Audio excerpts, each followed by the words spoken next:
Hello বন্ধুরা, flavour ফিয়েস্তার নতুন চ্যানেলে জানাই আপনাদের সবাইকে স্বাগতম। আজ আপনাদের জন্য আবারও নিয়ে এসেছি আরও একটি নতুন রেসিপি। আজকের রেসিপি সর্ষে পাবদা।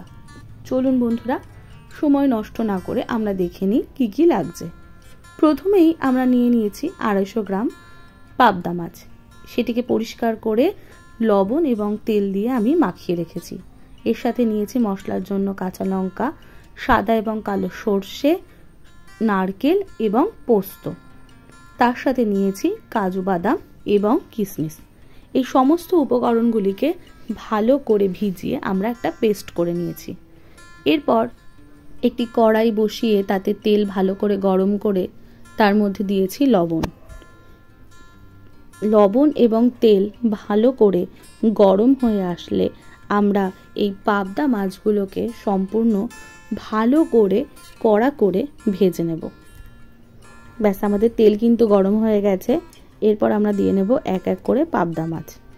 তবে বন্ধুরা, এই পাবদা মাছ দেওয়ার পর প্রচুর পরিমাণে কিন্তু তেল ছেটে, আপনারা অবশ্যই কিন্তু ঢাকা দিয়ে নেবেন।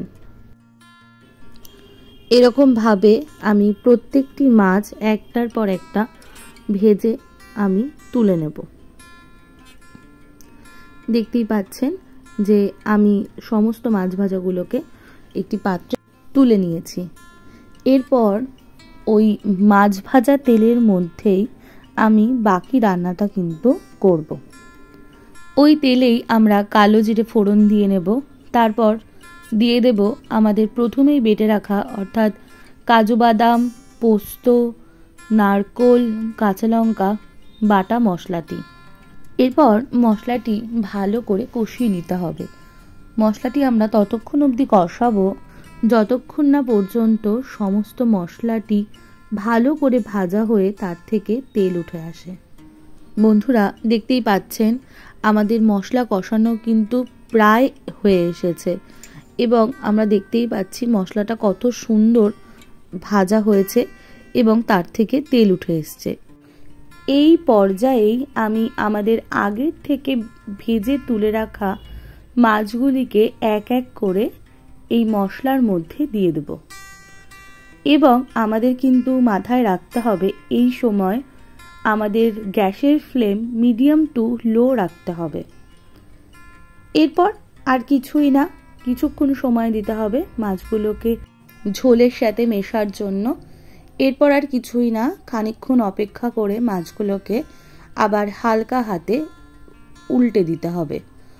উল্টে দিয়ে নিলেই আমাদের কিন্তু সর্ষে পোস্ত দিয়ে মাছের ঝাল একেবারে কিন্তু রেডি। এই অবস্থায় আরও একটি কাজ করতে হবে, আমাদের লবণ এবং মিষ্টি দেখে নিতে হবে। প্রয়োজন হলে যে যার স্বাদ মতন লবণ এবং সামান্য চিনি এই সময় অ্যাড করে নিতে পারেন।